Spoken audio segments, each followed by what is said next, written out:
ദൈവത്തിൻ്റെ വലിയ തിരുനാമത്തിന് മഹത്വം ഉണ്ടാകട്ടെ. അനുഗ്രഹിക്കപ്പെട്ട എൻ്റെ സഹോദരങ്ങളെ, വലിയ സന്തോഷത്തിൻ്റെ സമയങ്ങളിലൂടെയാണ് ക്രൈസ്തവ ജനതയും ലോകവും ഇന്ന് കടന്നു പോകുന്നത്.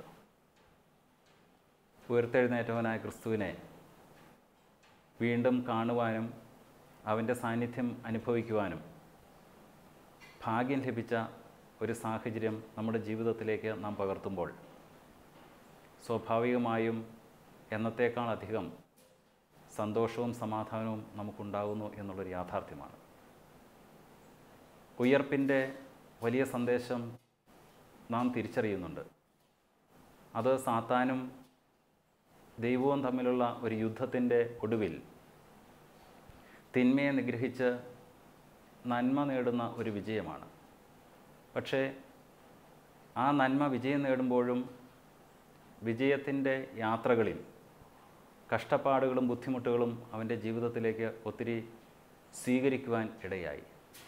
അത് നമ്മുടെ ജീവിതത്തിൽ നാം പകർത്തുമ്പോഴും നാം തിരിച്ചറിയുന്നുണ്ട്. ഈ കഷ്ടപ്പാടുകളുടെയും വേദനകളുടെയും എല്ലാം ഒടുവിൽ തിന്മയ്ക്കെതിരായ ഒരു വലിയ വിജയം, അത് ആത്മസംതൃപ്തിയുടെയും നിലനിൽപ്പിൻ്റെയും ഭാവിയുടെയും ഒക്കെ ഗൗരവപൂർണമായ ഒരു പ്രതീക്ഷയാണ്. സാത്താൻ കർത്താവിനെ പരീക്ഷിക്കുകയും അത് ശാരീരികമായുള്ള പീഡനങ്ങളിലേക്ക് മാറുവാൻ ഒരു സമൂഹത്തെ ഉപയോഗപ്പെടുത്തുകയും രാജ അധികാരവും സാമൂഹ്യ അധികാരവുമെല്ലാം അവനെതിരായി തിരിക്കുകയും ചെയ്യുമ്പോൾ സ്വാഭാവികമായും മനസ്സ് മടുക്കുന്ന ഒരു സാഹചര്യങ്ങളിലേക്ക് കർത്താവ് പോലും വീണുപോയിട്ടുണ്ട്. പക്ഷേ അവൻ പറയുന്ന ഒരു സത്യം, നിൻ്റെ ഇഷ്ടം അതാണ് എന്ന് ഞാൻ തിരിച്ചറിയുന്നുണ്ട്, അതിനെതിരായി ഞാൻ നിൽക്കുകയില്ല എന്നുള്ളൊരു യാഥാർത്ഥ്യവും അവൻ സൂചിപ്പിക്കുന്നുണ്ട്. ആ നന്മയുള്ള, ആ പ്രതീക്ഷയുള്ള, അനുഗ്രഹത്തിൻ്റെ ഒരു കരുതലിൻ്റെ ശബ്ദം അവനിൽ നിന്ന് പുറപ്പെടുമ്പോൾ, ഉയർപ്പിൻ്റെ ഓരോ ഘട്ടങ്ങളിലൂടെയും നാം കടന്നു പോകുമ്പോൾ നമ്മുടെ ജീവിതത്തിലേക്ക് അത് കടന്നു വരണം എന്നുള്ള കാര്യത്തിൽ, അതിനുവേണ്ടി നാം വീണ്ടും ഒരുങ്ങേണ്ടതുണ്ട് എന്ന കാര്യത്തിൽ യാതൊരു സംശയവുമില്ല. വെളിപാട് പുസ്തകം 3-ാം അധ്യായം 21-ാം വാക്യത്തിൽ പറയുന്നുണ്ട്, ജയിക്കുന്നവന് ഞാൻ എന്നോടുകൂടെ എൻ്റെ സിംഹാസനത്തിലിരിക്കുവാൻ വരം നൽകും. ഞാൻ ജയിച്ച് എൻ്റെ പിതാവിനോട് കൂടെ അവൻ്റെ സിംഹാസനത്തിൽ ഇരുന്നത് പോലെ തന്നെ എന്നാണ് പറയുന്നത്. ജയിക്കുന്നവന് ഒരു വലിയ അധികാരം, ജയിക്കുന്നതിന് വലിയ ഒരു സൗഭാഗ്യം, അത് എനിക്ക് ലഭിച്ചതുപോലെ തന്നെ ജയിച്ചു വരുന്ന ഓരോരുവനും ഞാൻ നൽകുകയാണ്. അത് എനിക്ക് അവകാശപ്പെട്ടതാണ്. എന്താണ് ആ വലിയ അനുഗ്രഹം? വിജയിച്ചു വരുന്നവനെ എൻ്റെ കൂടെ പിതാവിൻ്റെ സിംഹാസനത്തിൽ ഇരിക്കുവാനുള്ള വലിയ അവകാശം. 50 ദിവസത്തെ ഗൗരവപൂർണമായ നോമ്പിലൂടെ കടന്നുപോയപ്പോൾ, ശാരീരികമായ പീഡകൾ ഏറ്റുവാങ്ങിയപ്പോൾ, പ്രാർത്ഥനയുടെയും മൗനത്തിൻ്റെയും ഉപവാസത്തിൻ്റെയും വിവിധ തലങ്ങളിലൂടെ കടന്നുപോയപ്പോൾ, അവയെല്ലാം വിജയിക്കുന്നവന് കിട്ടുന്ന വലിയ സൗഭാഗ്യത്തിലേക്കുള്ള വളർച്ചയായി നാം തിരിച്ചറിയേണ്ടതുണ്ട്.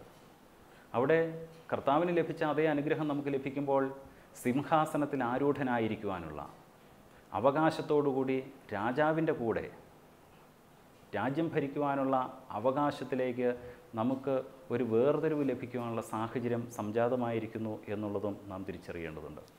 യെഹെസ്കേലിൻ്റെ പുസ്തകം 36-ാം അധ്യായം 26-ാം വാക്യത്തിൽ പറയുന്നുണ്ട്, ഞാൻ നിങ്ങൾക്ക് പുതിയ ഒരു ഹൃദയം തരും. ഹൃദയത്തെക്കുറിച്ച് അത് സൂചിപ്പിച്ചിരിക്കുന്നത്. നിങ്ങളുടെ ഹൃദയമൊക്കെ കല്ലായിരിക്കുന്നു എന്നുള്ളത് ഞാൻ തിരിച്ചറിയുന്നുണ്ട്. പക്ഷേ ആ കല്ലായ ഹൃദയത്തെ എല്ലാം വളരെ സൗമ്യപ്പെടുത്തി, സോഫ്റ്റായി നിങ്ങളുടെ ഹൃദയത്തെ വളരെ മാംസളമായ ഒരു ഹൃദയമാക്കി നിങ്ങൾക്ക് നൽകും എന്ന് പറയുന്നുണ്ട്. ഉയർപ്പിൻ്റെ ഒരു വലിയ അനുഭവം അതാകണം. 50 ദിവസത്തെ പ്രത്യേകമായ പ്രാർത്ഥനകൾ, അതിനുശേഷമുള്ള ഒരുക്കത്തോടു കൂടിയുള്ള, ജാഗരണത്തോടു കൂടിയുള്ള കാത്തിരിപ്പ് സമയങ്ങളിലേക്ക് വരുമ്പോഴും നാം വളരെ ഗൗരവത്തോടെ ഓർക്കണം, വളരെ കല്ലായിരുന്ന, വളരെ കർശനമായിരുന്ന ഒരു നിലപാടിൽ നിന്ന് മാറി വളരെ തരളിതമായ, വളരെ മാംസളമായ ഒരു ഹൃദയത്തിന് ഉടമകളാക്കി തീർക്കുവാനുള്ള ഒരു അവകാശം നമുക്ക് ലഭിക്കുന്നു എന്നുള്ളത് നാം തിരിച്ചറിയുന്നുണ്ട്. എവിടെയാണ് നമുക്കിതെല്ലാം ലഭിക്കുവാൻ സാഹചര്യങ്ങൾ ഒരുക്കുന്നത്? രൂത്തിൻ്റെ പുസ്തകത്തിൽ വളരെ ഗൗരവമായി നവോമിയുടെ ഒരു പ്രസ്താവനയെ സൂചിപ്പിക്കുന്നുണ്ട്. നവോമി ഒരു സമയത്ത് പറയുന്നുണ്ട്, ഞാൻ മാറായായി തീർന്നിരിക്കുന്നു, ഞാൻ കയ്പ് നിറഞ്ഞവളായി തീർന്നിരിക്കുന്നു, ഞാൻ ബലഹീനയായി തീർന്നിരിക്കുന്നു, ഇനി നിങ്ങളാരും എൻ്റെ കൂടെ നിൽക്കേണ്ടതില്ല. നവോമിയും എലിമലേക്കും അവരുടെ 2 മക്കളോടുകൂടെ ജീവിക്കുകയായിരുന്നു, മഹ്ലോനും കില്യോണും. അവർക്ക് വിവാഹപ്രായമെത്തിയപ്പോൾ ഓർപ്പയെയും രൂത്തിനെയും വിവാഹം കഴിച്ചു കൊടുത്തു. ഒരു സമയത്ത് ഈ 2 ആൺമക്കളും ഒരു യുദ്ധത്തിന് പുറപ്പെട്ട് അവരുടെ ജീവിതം അവിടെ അവസാനിക്കുകയാണ്. പക്ഷേ 2 പെൺമക്കളെ സ്വീകരിക്കുവാനുള്ള, പെൺമക്കളെ പോറ്റി വളർത്തുവാനുള്ള ചുമതല നവോമി ഏറ്റെടുക്കുമ്പോൾ ഒരു സമയത്ത് അവൾക്ക് അതൊരു കഠിന വേദനയുടെ ഒരു ചിന്ത അവളിൽ സംജാതമാക്കുന്നുണ്ട്. അവൾ 2 മക്കളോടും വിളിച്ച് പറയുന്നുണ്ട്, ഓർപ്പയോടും രൂത്തിനോടും പറയുന്നുണ്ട്, നിങ്ങൾ 2 ആളും എന്നെ വിട്ടു പോയിക്കൊള്ളുക, ഇനി നിങ്ങളിവിടെ നിൽക്കേണ്ടതില്ല, ഞാൻ മാറായായി തീർന്നിരിക്കുന്നു, കയ്പായി തീർന്നിരിക്കുന്നു, ഇനി എനിക്ക് യാതൊന്നും പ്രവർത്തിക്കാൻ കഴിയാത്ത സാഹചര്യം ഉണ്ടാകുന്നു. ഓർപ്പ ഒരു സാഹചര്യത്തിൽ അവിടെ നിന്ന് വിട്ടുപോവുകയാണ്. രൂത്ത് ശക്തമായ ഒരു നിലപാടെടുത്ത് നവോമിയോട് കൂടെ അവളുടെ ജീവിതത്തിൽ അവിടെ പറ്റിച്ചേർന്ന് നിൽക്കുകയാണ്. അവൾ പറയുന്നത്, എനിക്കെൻ്റെ അമ്മയെ വിട്ടു പോകേണ്ടതില്ല, എൻ്റെ പ്രിയപ്പെട്ടവൻ ഉണ്ടായിരുന്നതിനേക്കാൾ കൂടുതൽ അടുപ്പത്തിൽ നമുക്കിവിടെ ഒരുമിച്ച് ജീവിക്കാനുള്ള സാഹചര്യം ഒരുക്കണം. അവൾ അമ്മയോടുകൂടെ അവിടെ ജീവിച്ചു. ഒരു സമയത്ത് നവോമിയും രൂത്തും ഒരുമിച്ച് ബോവസിൻ്റെ വയലുകളിൽ പോയി കാല പെറുക്കുന്ന സാഹചര്യം. ബോവസ് തൻ്റെ വയലുകളിൽ നിന്നുള്ള എല്ലാ വിളവുകളും സ്വരൂപിച്ചതിന് ശേഷം ഇവർ 2 പേരും അവിടെ കാല പെറുക്കാൻ പോവുകയാണ്. ബോവസിൻ്റെ ദൃഷ്ടിയിൽ രൂത്ത് വന്നുപെടുകയാണ്. ബോവസ് വളരെ സന്തോഷത്തോടെ അവളെ സ്വീകരിച്ചു. അവളെ ജീവിത സഖിയാക്കി മാറ്റുവാനുള്ള തീരുമാനം ബോവസിൻ്റെ ഭാഗത്തു നിന്നുണ്ടാകുകയാണ്. ഒരുപക്ഷെ എല്ലാം നഷ്ടപ്പെട്ടു എന്ന് കരുതുന്ന നവോമിക്ക് പുതിയൊരു ചിന്ത, തൻ്റെ മകൾക്ക് കൃത്യമായ ഒരു സ്ഥാനം ലഭ്യമായിരിക്കുന്നു, തൻ്റെ ജീവിതം കുറേ കൂടി കരിപ്പിടിപ്പിക്കുവാൻ കഴിയുന്ന ഒരു നിലവാരത്തിലേക്ക് ഉയർന്നിരിക്കുന്നു. അവൾ സന്തോഷത്തോടെ അവിടെ ബോവസുമായിട്ടുള്ള കല്യാണത്തിന് മകളെ സമ്മതിക്കുകയാണ്. അതിനുശേഷമുള്ള അവളുടെ ഒരു പ്രതിവചനം, ഞാൻ കയ്പുള്ളവളായിരുന്നു, പക്ഷേ ഇപ്പോൾ ഞാൻ സംതൃപ്തിയായിരിക്കുന്നു, എൻ്റെ മനസ്സ് നിറഞ്ഞിരിക്കുന്നു, എനിക്ക് നിലനിൽപ്പിൻ്റെ അവസ്ഥയിലേക്ക് കടന്നു പോകാൻ കഴിയും എന്നുള്ളതിനെക്കുറിച്ച് ഞാൻ തിരിച്ചറിയുന്നുണ്ട്. ബലഹീനരായിരിക്കുന്ന ആളുകളെ താങ്ങുന്നവനായ കർത്താവ്, ബലഹീനരുടെ ഇടയിലേക്ക് കടന്നു ചെല്ലുവാൻ മനസ്സ് കാണിച്ച കർത്താവ്, ബലഹീനരോട് കൂടി സഞ്ചരിക്കുവാനും അവരുടെ കൂടെ ഭക്ഷണം കഴിക്കുവാനും അവരുടെ വേദനകളിലും ദുഃഖങ്ങളിലും ബലഹീനതകളിലും അവരെ സ്പർശിച്ച് അവരെ സുരക്ഷിതരാക്കുവാനും മനസ്സെടുത്തവനായ കർത്താവ്. ഉയർപ്പിൻ്റെ ഒരു വലിയ സന്ദേശമായി നാം തിരിച്ചറിയേണ്ടത് അതാണ്. നമ്മുടെ കൂടെയുള്ള ബലഹീനരെ കാണുവാൻ, അവരുടെ ബലഹീനത എന്താണ് എന്ന് തിരിച്ചറിയുവാൻ, അവരുടെ ബലഹീനതകളിൽ അവർ ശക്തരാണ് എന്ന് അവരെ ഓർമ്മിപ്പിക്കുവാൻ ഈ ഉയർപ്പിൻ്റെ സന്ദേശം നമുക്ക് ലഭ്യമാകേണ്ടതുണ്ട്. ക്രാഷ് പോട്ട് എന്ന ഒരു കൊച്ചു കഥ നമ്മളൊക്കെ കേട്ടിട്ടുണ്ടാവും. ഒരു വൃദ്ധയായ മാതാവ് തൻ്റെ 2 മക്കളും ഒരുമിച്ച് ജീവിക്കുകയാണ്. അവരൊരുമിച്ച് ജീവിക്കുന്നതിനിടയിൽ ഒരു ബലഹീനനായ മകനും ശക്തനായ ഒരു മകനും, അവർ 2 പേരെയും ഒരുമിച്ച് വളർത്തിയെടുക്കുമ്പോൾ അമ്മയുടെ മനസ്സിൽ വലിയ സ്വപ്നങ്ങളുണ്ട്. അവർ ബലഹീനതയുള്ളവൻ ബലഹീനതയിൽ നിന്ന് കരകയറുവാനും ബലമുള്ളവൻ തൻ്റെ കുടുംബത്തെ നയിക്കുവാനുമുള്ള ശേഷിയിലേക്ക് അവരെ വളർത്തിക്കൊണ്ടുവരുന്നു. വീട്ടിലെ ആവശ്യത്തിനനുസരിച്ച് ജലം ശേഖരിക്കുവാൻ 2 മക്കളെയും അമ്മ പറഞ്ഞയക്കുന്നുണ്ട്.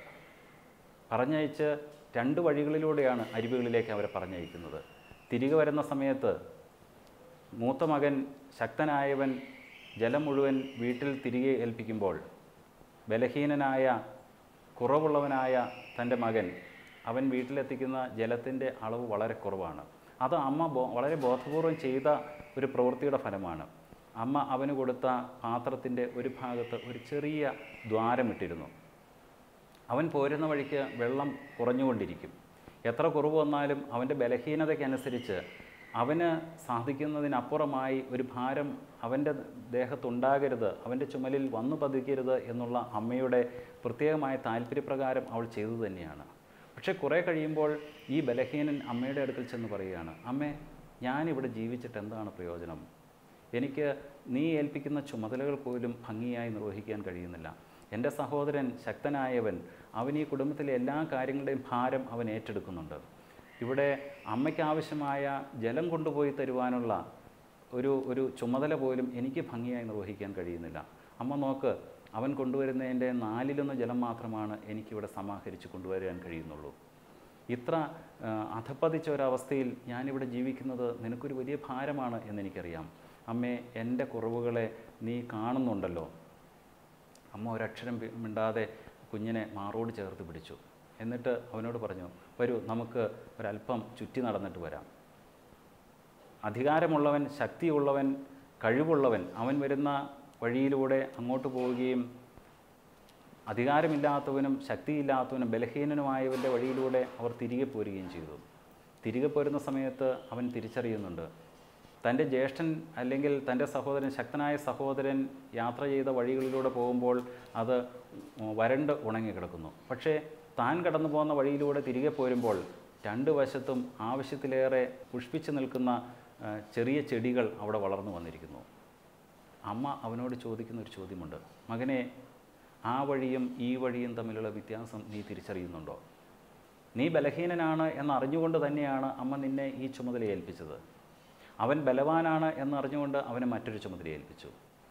നീ ബലഹീനനാണ് എന്ന് നിനക്ക് തോന്നുമ്പോഴും നീ പോകുന്ന വഴികളിലൂടെ നീ തിരിച്ചു പോകുമ്പോൾ നിനക്ക് വളരെ ഭംഗിയുള്ള, നിനക്ക് ആവശ്യത്തിന് പരിലസിക്കാൻ ലഭിക്കുന്ന പുഷ്പങ്ങളുടെ ഒരു സാന്നിധ്യം നീ തിരിച്ചറിയുവാൻ, അത് നിനക്ക് തിരികെ ലഭിക്കുവാനുള്ള ഒരു സാഹചര്യമാണ് ഇവിടെ ഉണ്ടായിരിക്കുന്നത്. നിൻ്റെ ബലഹീനത നീ ബലമാക്കി മാറ്റുകയാണ്, അല്ലെങ്കിൽ നാം ഒരുമിച്ച് അതൊരു ബലമാക്കി മാറ്റുകയാണ്. മകൻ്റെ കണ്ണ് നിറഞ്ഞു. അവൻ വളരെ സന്തോഷത്തോടെ തൻ്റെ അമ്മയെ കെട്ടിപ്പിടിച്ചു. ബലഹീനനായവനെ ബലവാനാക്കുന്ന ഒരു അമ്മ. ആ അമ്മയ്ക്ക് ദർശനം കിട്ടുന്ന ദൈവത്തിൻ്റെ സന്നിധിയിൽ നിന്നുള്ള വലിയ ദർശനങ്ങൾ, അവയെല്ലാം ബലഹീനന്മാരെ സംരക്ഷിക്കുവാനുള്ള സാഹചര്യങ്ങളാണ് എന്നുള്ളത് നാം തിരിച്ചറിയേണ്ടതുണ്ട്. പലപ്പോഴും നമ്മുടെ ചുറ്റുപാടും നോക്കുമ്പോൾ നാം കാണുന്നുണ്ട്, പിഞ്ചു കുഞ്ഞുങ്ങൾ വലിയ ബുദ്ധിമുട്ടുകൾക്ക് ഇരയാവുന്ന സാഹചര്യങ്ങളുണ്ടാകുമ്പോൾ, ചെറുത്തു നിൽക്കാൻ കഴിയാത്തവരായി അവർ വളർന്നു വരുമ്പോൾ, അവരുടെ വളർച്ചയെ മുരടിപ്പിക്കുന്ന തരത്തിൽ ബലവാന്മാരായവർ ഇടപെടുമ്പോൾ സ്വാഭാവികമായും നാം തിരിച്ചറിയേണ്ടതുണ്ട്, നമ്മുടെ ജീവിതത്തിൽ ഉയർപ്പിൻ്റെ സന്ദേശം നാം സ്വീകരിക്കുമ്പോൾ ശക്തനായവൻ്റെ ശക്തി പ്രകടിപ്പിക്കുവാനല്ല, മറിച്ച് ബലഹീനരായവരോട് ചേർന്ന് നിന്ന് അവരെ വളർത്തിയെടുക്കുവാനുള്ള ഉത്തരവാദിത്വമാണ് നാം ഏറ്റെടുക്കേണ്ടതെന്ന്. വെളിപാട് പുസ്തകം 3-ാം അധ്യായം 5-ാം വാക്യത്തിൽ വിജയിക്കുന്നതിനെക്കുറിച്ച് മറ്റൊരു കാര്യം പറയുന്നുണ്ട്. വിജയിക്കുന്നവൻ വെള്ളയുടുപ്പ് ധരിക്കും, അവൻ്റെ പേർ ഞാൻ ജീവപുസ്തകത്തിൽ നിന്ന് മായിച്ചു കളയാതെ എൻ്റെ പിതാവിൻ്റെ സന്നിധിയിലും അവൻ്റെ ദൂതന്മാരുടെ മുൻപിലും ആ പേര് ഏറ്റുപറയും. ആദ്യം സൂചിപ്പിച്ചതുപോലെ വലിയ കഷ്ടപ്പാടുകളിലൂടെയും ബുദ്ധിമുട്ടുകളിലൂടെയും കടന്നു പോകുമ്പോൾ വിജയിക്കുന്നവനായി, മുഖശോഭയുള്ളവനായി പുറത്തു വരുമ്പോൾ അവനെക്കുറിച്ചാണ് പറയുന്നത്, വിജയിക്കുന്നവന് വെള്ളയുടുപ്പ് ധരിക്കുവാനുള്ള അവകാശം ഞാൻ നൽകുകയാണ്. അവൻ്റെ പേര് ഞാൻ ജീവൻ്റെ പുസ്തകത്തിൽ നിന്ന് മായിച്ചു കളയാതെ എൻ്റെ പിതാവിൻ്റെ സന്നിധിയിലും അവൻ്റെ ദൂതന്മാരുടെ മുൻപിലും ആ പേര് ഏറ്റുപറയും. എത്ര ശ്രേഷ്ഠമായ അംഗീകാരമാണ്, എത്ര ശ്രേഷ്ഠമായ വാഗ്ദാനമാണ് ദൈവം തമ്പുരാൻ നമുക്ക് നൽകുന്നത്. കഷ്ടപ്പാടും ബുദ്ധിമുട്ടുകളും സ്വന്തം ജീവിതത്തിലേക്ക് ആവാഹിക്കുമ്പോൾ, അവയെല്ലാം നമ്മുടെ ജീവിതത്തിൻ്റെ ഭാഗമാണ് എന്ന് നാം തിരിച്ചറിയുമ്പോൾ, ആ ബുദ്ധിമുട്ടുകളിൽ നിന്ന് നാം പുറത്തു കടക്കുമ്പോൾ നമുക്ക് ലഭിക്കുന്ന വലിയ അധികാരം ശുഭ്രവസ്ത്രധാരിയായി അവൻ്റെ സന്നിധിയിൽ നിൽക്കുവാൻ, ജീവൻ്റെ പുസ്തകത്തിൽ വീണ്ടും ഓർമ്മിക്കപ്പെടുന്ന പേരായി സ്വീകരിക്കപ്പെടുവാൻ, അത് ഏറ്റുപറയപ്പെടുന്ന പേരായി ഓർക്കുവാൻ നമുക്ക് സാധിക്കുന്നു എന്നുള്ളതും നാം തിരിച്ചറിയേണ്ടതുണ്ട്. ബെന്യാമിൻ എഴുതിയ ആടുജീവിതത്തിൽ നജീബ് എന്ന് പറയുന്നൊരു കഥാപാത്രമുണ്ട്. നജീബ് വളരെ കഷ്ടപ്പെട്ട് തൻ്റെ ജീവിതം ക്രമീകരിക്കുകയാണ്.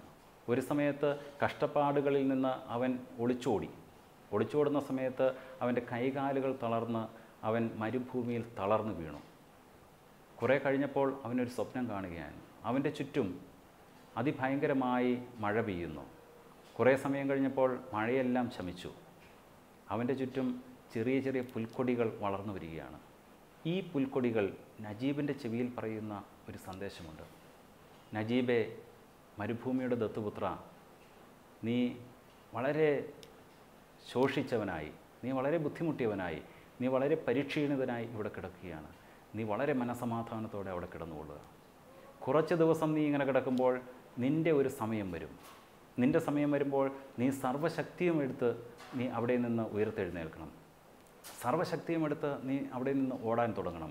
നിൻ്റെ വിജയത്തിൻ്റെ കാഹളം നീ കേൾക്കുമ്പോൾ നിനക്കതിനുള്ള ശക്തിയെല്ലാം നിന്നിലേക്ക് ആവാഹിക്കപ്പെടും. നീ ഇവിടെ നിന്ന് ദൂരേക്ക് ഓടുമ്പോൾ, ശക്തി ആവാഹിക്കുമ്പോൾ നീ വിജയത്തിലേക്ക് അടുക്കുവാൻ സാഹചര്യങ്ങളൊരുക്കും. നജീബ് അവിടെ നിന്ന് രക്ഷപ്പെടുന്ന ഒരു സാഹചര്യവും അവിടെ ചിത്രീകരിച്ചിട്ടുണ്ട്. വലിയ കഷ്ടപ്പാടുകളിലൂടെ കടന്നു പോകുമ്പോൾ നാം ഓർക്കേണ്ടതുണ്ട്, എൻ്റെ ജീവിതത്തിൽ വന്ന കഷ്ടപ്പാടുകളിൽ ഞാൻ പലപ്പോഴും പിറുപിറുക്കലുകൾക്ക് വിധേയനാകുമ്പോഴും ഇനി ഒരു ഭാവി എൻ്റെ മുന്നിൽ ഇല്ല എന്ന് തിരിച്ചറിയുമ്പോഴും നമുക്ക് നൽകുന്ന ഒരു വലിയ സന്ദേശം, ഉയർപ്പിൻ്റെ സന്ദേശം ഇതാണ്: നിനക്ക് കഷ്ടപ്പാടുകൾ വരുമ്പോൾ നീ സാവധാനം അതിനെ സ്വീകരിക്കാൻ തയ്യാറാവുക. കുറച്ച് സമയം കഴിയുമ്പോൾ നിൻ്റെ ഒരു സമയം നിൻ്റെ മുന്നിൽ തെളിഞ്ഞു വരും. ആ സമയം നീ നിൻ്റെ സർവ്വശക്തിയും എടുത്ത് ഇതിനെതിരായി പോരാടുക. അപ്പോൾ നീ വിജയിക്കുന്നവനായി, നീ ദൈവത്തിൻ്റെ സന്നിധിയിൽ ശ്രേഷ്ഠതയുള്ളവനായി, നിൻ്റെ എല്ലാ കഷ്ടപ്പാടുകളിൽ നിന്നും സംരക്ഷിക്കപ്പെട്ടവനായി മാറുന്ന ഒരു സാഹചര്യം സംജാതമാകാൻ പോകുന്നു. അവിടെയാണ് നീ വിജയിയാകുന്നത്. നിൻ്റെ പേര് ജീവൻ്റെ പുസ്തകത്തിൽ എഴുതപ്പെടുകയും അത് മായ്ക്കാതെ അവിടെ സംരക്ഷിക്കുകയും അത് എൻ്റെ പിതാവിൻ്റെ മുന്നിലും പ്രിയപ്പെട്ടവരുടെ മുന്നിലും ഏറ്റുപറയുവാൻ ഞാൻ തയ്യാറാവുകയും ചെയ്യുമ്പോൾ നീ സിംഹാസനത്തിൽ എന്നോട് കൂടിയിരുന്ന്, എൻ്റെ പിതാവിനോട് കൂടിയിരുന്ന് വിജയിക്കുന്നവനായി, അധികാരമുള്ളവനായി, രാജ്യം ഭരിക്കുന്നവനായി എൻ്റെ കൂടെ ഇരിക്കുവാനുള്ള അവകാശം നിനക്ക് ലഭിക്കും എന്നുള്ളത് നീ തിരിച്ചറിഞ്ഞുകൊള്ളണം.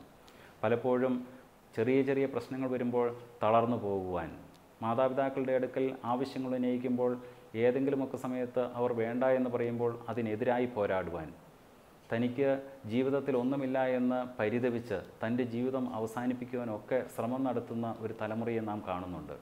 അവിടെ തിരിച്ചറിയേണ്ടതുണ്ട്, ഈ കഷ്ടപ്പാടുകളോ ബുദ്ധിമുട്ടുകളോ ഒന്നും ശാശ്വതമായിട്ടുള്ളതല്ല. മറിച്ച് നാളുകളിൽ നമുക്ക് നിലനിൽപ്പിൻ്റെ വലിയ പ്രത്യാശയുടെ അവസ്ഥയിലേക്ക് നമ്മെ തള്ളിവിടുവാൻ, അതിന് നമ്മളെ സജ്ജരാക്കുവാനുള്ള വലിയ അവകാശവും അധികാരവുമൊക്കെയാണ് ഈ കഷ്ടപ്പാടുകളിൽ നിന്ന് നമുക്ക് ലഭിക്കുന്നത് എന്ന് നാം തിരിച്ചറിയേണ്ടത്. കുടുംബ ബന്ധങ്ങളിലൂടെ നാം കടന്നു പോകുമ്പോൾ നാം തിരിച്ചറിയുന്നുണ്ട്, ഭാര്യയും ഭർത്താവും തമ്മിലുള്ള ബന്ധങ്ങളിൽ പലപ്പോഴും ബുദ്ധിമുട്ടുകളും പ്രതിസന്ധികളും പരസ്പരം മനസ്സിലാക്കുന്നില്ല എന്നുള്ള ചിന്തകളുമൊക്കെ നാം പങ്കുവയ്ക്കുമ്പോഴും ആ കഷ്ടപ്പാടുകളുടെ എല്ലാം ഒടുവിൽ പരസ്പരമുള്ള പങ്കുവയ്ക്കലുകളിൽ നാം ഒരുമിച്ച് നിന്ന് കർത്താവിൻ്റെ സന്നിധിയിൽ പ്രാർത്ഥിക്കുമ്പോൾ ജീവൻ്റെ പുസ്തകത്തിലെ പേര് മായ്ക്കപ്പെടാതെ കർത്താവിൻ്റെ മക്കളെന്ന നിലയിൽ വളർന്നു വരുവാൻ നമുക്ക് സാഹചര്യമൊരുക്കും എന്നുള്ള കാര്യത്തിന് യാതൊരു സംശയവുമില്ല. ഉയർപ്പിൻ്റെ അനുഭവങ്ങളിലൂടെ നാം കടന്നു പോകുമ്പോൾ നമുക്ക് പലപ്പോഴും തിരിച്ചറിയാൻ കഴിയുന്ന ഒരു യാഥാർത്ഥ്യം, നമ്മുടെ ചെറിയ ചിന്തകൾ, നമ്മുടെ ചെറിയ പ്രവർത്തനങ്ങൾ, നമ്മുടെ ചെറിയ അനുഭവങ്ങൾ, ഇവയെല്ലാം പലപ്പോഴും വിജയത്തിന് കാരണമായി തീരുന്ന സാഹചര്യങ്ങൾ ഉണ്ടാക്കുന്നു എന്നുള്ളതാണ്. ഒരു വ്യക്തിയുടെ ജീവിതത്തെക്കുറിച്ച് സൂചിപ്പിക്കുവാനും ഞാൻ ആഗ്രഹിക്കുകയാണ്. ജീൻ ഡൊമിനിക് ബോബി എന്ന ബോബി, അദ്ദേഹം 1952 ജനിച്ച് തൻ്റെ ജീവിതത്തിൽ വലിയ സ്വപ്നങ്ങൾ കണ്ട ഒരു മനുഷ്യനാണ്. അദ്ദേഹം ഫ്രഞ്ച് മാഗസീൻ എല്ലയുടെ പ്രധാന ചുമതലക്കാരനായി തൻ്റെ ചുമതലകൾ നിർവഹിച്ചുകൊണ്ടിരിക്കുന്നതിനിടയിൽ ഒരു അപകടത്തിൽപ്പെട്ട് വീണു. ഇതിൻ്റെ പരിണതഫലമായി അദ്ദേഹത്തിന് ലോക്ക്ഡ് ഇൻ സിൻഡ്രോം എന്ന ഒരു അസുഖം അദ്ദേഹത്തിൻ്റെ ജീവിതത്തിൽ വന്ന് ഭവിക്കുകയാണ്. ഇതിൻ്റെ ഫലമായി അദ്ദേഹത്തിൻ്റെ കൈകാലുകളുടെ ചലനം നഷ്ടപ്പെട്ടു. ശരീരത്തിൽ ഒരു അവയവവും അനങ്ങാതിരിക്കുന്ന ഒരു സാഹചര്യം അദ്ദേഹത്തിൽ രൂപപ്പെട്ടു വന്നു. തൻ്റെ വലിയ സ്വപ്നങ്ങളെല്ലാം കുഴിച്ചുമൂടപ്പെട്ടതായി അദ്ദേഹത്തിൻ്റെ ജീവിതത്തിൽ അദ്ദേഹത്തിന് ബോധ്യമാകുന്ന സാഹചര്യങ്ങൾ. ഇതിൽ നിന്ന് ഏതെങ്കിലും തരത്തിൽ രക്ഷപ്പെടണമെന്ന് ആഗ്രഹമുണ്ടെങ്കിലും ഒരു തരത്തിലും ഈ സാഹചര്യത്തിൽ നിന്ന് പുറത്തു കിടക്കാൻ കഴിയാത്തവനായി ബോബി മാറി. അദ്ദേഹത്തിൻ്റെ ഒരു സുഹൃത്ത് അദ്ദേഹത്തിനെ സഹായിക്കുവാൻ തയ്യാറായി വരുന്നുണ്ട്. അദ്ദേഹത്തിൻ്റെ പേര് ക്ലോദെ ബെന്റമിൻ എന്നാണ്. ക്ലോദെ ബെന്റമിൻ ബോബിയുടെ അടുക്കൽ വന്ന് കുറച്ച് സമയമെങ്കിലും ബോബിയോട് കാര്യങ്ങൾ തിരക്കുവാനോ അവനുമായി ആശയങ്ങൾ പങ്കുവയ്ക്കുവാനോ ഒരു ശ്രമം നടത്തി. ബോബിയുടെ ഒരു കണ്ണ് ചിമ്മുന്നതല്ലാതെ മറ്റൊരവയവവും അവിടെ പ്രവർത്തിക്കുന്നില്ല. ഇദ്ദേഹം ബോബിയുടെ അടുക്കൽ വന്നിരുന്ന് തൻ്റെ മനസ്സിലുള്ളത് ബോബിയുമായി പങ്കുവയ്ക്കുകയാണ്. നിൻ്റെ വലിയ ആഗ്രഹം ലോകത്തിലെ ഏറ്റവും വലിയ എഴുത്തുകാരനായി തീരുക എന്നുള്ളതും അറിയപ്പെടുന്ന എഴുത്തുകാരനായി തീരുക എന്നുള്ളതുമാണ് എന്ന് എനിക്കറിയാം. നിൻ്റെ ഈ ജീവിതത്തിൻ്റെ ഇപ്പോഴത്തെ പ്രത്യേക സാഹചര്യത്തിൽ അതിന് സാധിക്കുന്നില്ല എന്നുള്ള വലിയ ഒരു വിഷമത്തിലേക്ക് നീ കടന്നു പോവുകയുമാണ് എന്നുള്ളത് ഞാൻ തിരിച്ചറിയുന്നുണ്ട്. പക്ഷേ എൻ്റെ പ്രിയപ്പെട്ട സുഹൃത്തെ, നിന്നെ ഞാൻ സഹായിക്കുവാൻ, നിൻ്റെ ഈ വല്ലായ്കയിൽ ഞാൻ സഹായിക്കുവാൻ തയ്യാറാവുകയാണ്. ഇവർ പരസ്പരം പങ്കുവെച്ചതിൽ നിന്ന് ഒരു കാര്യം ബോബിയുടെ അടുക്കൽ പറഞ്ഞു, നീ ഏതെങ്കിലും തരത്തിൽ എഴുതുവാൻ ആഗ്രഹിക്കുന്ന കാര്യങ്ങൾ എന്നോട് പങ്കുവച്ചാൽ അത് ഞാൻ പകർത്തിക്കൊള്ളാം. നമ്മുടെ മുന്നിലുള്ള ഏക വഴി നിൻ്റെ അടഞ്ഞു തുറക്കുന്ന ഏക കണ്ണാണ്. ആ കൺപോളകൾ അടഞ്ഞു തുറക്കുമ്പോൾ അതിൽ നിന്ന് സന്ദേശം സ്വീകരിക്കുവാൻ ഞാൻ ശ്രമിക്കുകയാണ്. എന്താണ് സംഭവിച്ചതെന്നറിയാമോ? ദിവസം 4 മണിക്കൂറിലേറെ സമയം ഇദ്ദേഹം ബോബിയോടൊപ്പം ചെലവഴിച്ചു. അക്ഷരമാലാക്രമത്തിൽ ആദ്യം മുതൽ അവസാനം വരെ ചൊല്ലുമ്പോൾ ഏത് വാക്കാണോ തിരഞ്ഞെടുക്കുന്നത് ആ വാക്കിനോട് ചേർന്നുള്ള അക്ഷരങ്ങൾ വരുമ്പോൾ ഒരു കണ്ണ് ചിമ്മാൻ ബോബിക്ക് സാധിക്കുന്ന സാഹചര്യമുണ്ടായി. അങ്ങനെ ഓരോ അക്ഷരങ്ങളും പെറുക്കിയെടുത്ത് ഇദ്ദേഹം തൻ്റെ ഗ്രന്ഥരചന തുടങ്ങി വയ്ക്കുകയാണ്. എത്ര ദിവസങ്ങളാണ് ഇതിനു വേണ്ടി ചെലവഴിച്ചത് എന്നുള്ളത് അവർക്ക് പോലും അറിയില്ല. അക്ഷരങ്ങളുടെ എണ്ണം നോക്കുമ്പോൾ 2 ലക്ഷത്തിലേറെ തവണ ബോബി തൻ്റെ കണ്ണടച്ചു തുറന്നു. തൻ്റെ സ്വന്തം ഭാര്യയ്ക്കോ തൻ്റെ മക്കൾക്കോ സാധിക്കാതിരുന്ന ഒരു വലിയ സാഹചര്യം ക്ലോദയ്ക്ക് അവനോട് കൂടെ ഇരുന്നപ്പോൾ സാധിച്ചു. ബോബിയുടെ കണ്ണുകളുടെ ചലനത്തിൽ നിന്ന് 2 ലക്ഷത്തോളം തവണ കണ്ണടച്ചു തുറക്കുന്നതിനിടയിൽ തൻ്റെ സുഹൃത്ത് ക്ലോദെ മെൻഡിബിൻ തിരഞ്ഞെടുത്ത വാക്കുകളായി അത് രൂപപ്പെടുത്തിയെടുത്തപ്പോൾ 1977 March 7 the divine bell and the butterfly എന്ന ഒരു പുസ്തകം പുറത്തിറങ്ങുകയാണ്. ലോകത്തിലെ ഏറ്റവും കൂടുതൽ ചിലവഴിക്കപ്പെട്ട പുസ്തകങ്ങളിൽ ഒന്നായി അത് മാറി. ക്ലോദയുടെ വലിയ മനസ്സിൻ്റെ മുന്നിൽ ബോബിയുടെ വലിയ ആഗ്രഹം സഫലമാവുകയായിരുന്നു. ഞാനിത് സൂചിപ്പിച്ചു വന്നത്, ഉയർപ്പിൻ്റെ അനുഭവങ്ങളിലൂടെ നാം കടന്നു പോകുമ്പോൾ തൻ്റെ സഹോദരനെ സംരക്ഷിക്കുവാൻ, തൻ്റെ പ്രിയപ്പെട്ടവനോട് കൂടെയിരിക്കുവാൻ, തൻ്റെ പ്രിയപ്പെട്ടവരെ അനുഗ്രഹിച്ച് അവരുടെ ആവശ്യങ്ങളിൽ അവരോട് കൂടെയിരിക്കുവാനുള്ള ഒരു വലിയ മനസ്സ്, അത് രൂപപ്പെടുത്തുവാൻ തയ്യാറാകുമ്പോൾ അവിടെയാണ് ഉയർപ്പിൻ്റെ സന്ദേശം പൂർത്തിയാകുന്നത്. കർത്താവ് പറയുന്നുണ്ടല്ലോ, നീ രക്ഷപ്പെടണമെന്ന് നിനക്ക് ആഗ്രഹമുണ്ടെങ്കിൽ നീ ഇതെല്ലാം അവിടെ ഇട്ടിട്ട് എഴുന്നേറ്റ് നടന്നു പോയിക്കൊള്ളുക. നിൻ്റെ രക്തസ്രാവം തീർക്കണമെന്ന് നീ ആഗ്രഹിക്കുന്നുണ്ടെങ്കിൽ നീ എൻ്റെ ശരീരത്തിൽ സ്പർശിച്ചത് എന്താണ് എന്ന് ഞാൻ തിരിച്ചറിയുന്നുണ്ട്. നീ അറിയാതെ തന്നെ എന്നിൽ നിന്ന് നിന്നിലേക്ക് എൻ്റെ ശക്തി പകർന്നു നൽകുമ്പോൾ, നീ ബലഹീനനാണ്, നിൻ്റെ വലിയ കുറവുകളിൽ നീ മറ്റുള്ളവരുടെ അടുക്കൽ പറയാൻ പോലും അശക്തയാണ് എന്ന് തിരിച്ചറിയുമ്പോഴും നിൻ്റെ അനുവാദം കൂടാതെ ഞാൻ നിന്നെ അനുഗ്രഹിക്കുകയാണ്. നിൻ്റെ സങ്കടങ്ങളിൽ ഞാൻ നിന്നോട് കൂടെ നിൽക്കുകയാണ്. ഉയർപ്പിൻ്റെ വലിയ സന്ദേശവും അതുതന്നെയാണ്. കുറവുകളിൽ നമ്മുടെ പ്രിയപ്പെട്ടവരോട് കൂടെ നിൽക്കുവാൻ, ആ കുറവുകളെ പരിഹരിക്കുവാൻ, ആ കുറവുകളിൽ അവരുടെ ഭാഗത്ത് നിന്ന് ചിന്തിക്കുവാനുള്ള ഒരു ശേഷി നാം വളർത്തിയെടുക്കുന്നുണ്ടെങ്കിൽ ഉയർപ്പിൻ്റെ സന്ദേശം അവിടെ പൂർത്തിയാകും. തൻ്റെ പ്രിയപ്പെട്ടവരെ തിരിച്ചറിയാൻ കഴിയാതെ ആർഭാട ജീവിതത്തിലും നമ്മുടെ സൗകര്യത്തിനനുസരിച്ചുള്ള ജീവിതങ്ങളിലും നാം ഒഴുകുമ്പോൾ അവിടെ കർത്താവ് പരാജയപ്പെടുകയാണ്, സാത്താൻ വിജയിക്കുകയാണ് എന്നുള്ളത് നാം തിരിച്ചറിയേണ്ടതുണ്ട്. ഈ നോമ്പിൻ്റെ പൂർത്തീകരണത്തിൽ, ഉയർപ്പിൻ്റെ വലിയ അനുഭവത്തിൽ, കാത്തിരിപ്പുകളുടെ ദിവസങ്ങളിൽ കർത്താവിനെ തിരിച്ചറിയുവാൻ, അവൻ്റെ സന്ദേശം സ്വീകരിക്കുവാൻ, അവൻ്റെ കഷ്ടപ്പാടുകൾ നമ്മളിലേക്ക് സ്വീകരിക്കുവാൻ, അത് മറ്റുള്ളവർക്ക് പകർന്നു കൊടുക്കുവാൻ നമുക്ക് സാധിക്കുന്നുണ്ടെങ്കിൽ അതാകണം ഈ ഉയർപ്പിൻ്റെ വലിയ സന്ദേശം. ആ സന്ദേശം സ്വീകരിക്കാൻ എൻ്റെ പ്രിയപ്പെട്ട സഹോദരങ്ങൾക്ക് സാധിക്കട്ടെ എന്ന് ആശംസിച്ചുകൊണ്ട് പ്രാർത്ഥിച്ചുകൊണ്ട് എൻ്റെ വാക്കുകൾ ചുരുക്കുന്നു. ദൈവം തമ്പുരാൻ നിങ്ങളെ വാഴ്ത്തി അനുഗ്രഹിക്കുമാറാകട്ടെ.